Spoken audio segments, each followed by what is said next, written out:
తిరుచానూరు శ్రీ పద్మావతి అమ్మవారి కార్తీక బ్రహ్మోత్సవాల చివరి ఘట్టమైన పంచమి తీర్థం సందర్భంగా వేలాదిగా భక్తులు విచ్చేయనున్న నేపథ్యంలో తిరుచానూరు పుష్కరిణి హోల్డింగ్ పాయింట్లు, క్యూ లైన్లు, ఎంట్రీ ఎగ్జిట్ మార్గాలు వంటి ప్రాంతాల్లో ముందస్తు భద్రతా ఏర్పాట్లను జిల్లా SP L Subbarayudu TTD civil SO మురళీకృష్ణతో కలిసి విస్తృతంగా పరిశీలించారు. ఈ సందర్భంగా భక్తుల భద్రత సౌకర్యం దృష్ట్యా ప్రత్యేక కమాండ్ కంట్రోల్ ఏర్పాటు చేసి మొత్తం ప్రాంతాన్ని 120 సీసీ కెమెరాలు, 9 డ్రోన్ల ద్వారా నిరంతరం పర్యవేక్షించే విధంగా చర్యలు తీసుకున్నారు.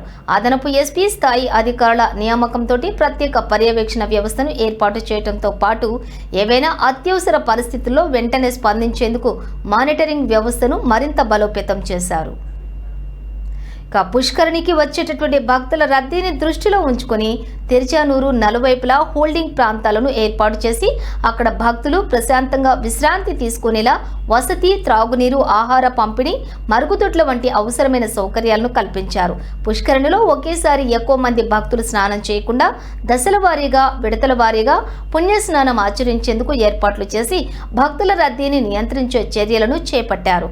భద్రతా పరంగా దొంగతనాలు జరగకుండా ప్రత్యేక క్రైమ్ టీంలను నియమించడం, పాత నేరస్తులను గుర్తించేందుకు ఆధునిక పరికరాలను వినియోగించడం ద్వారా పోలీసులు ముందస్తు జాగ్రత్తలు తీసుకున్నారు. ఈ కార్యక్రమంలోని అదనపు ఎస్పీ శ్రీ రవి మనోహరాచారి, టీటీడీ అధికారులు, పోలీసు అధికారులు పాల్గొన్నారు.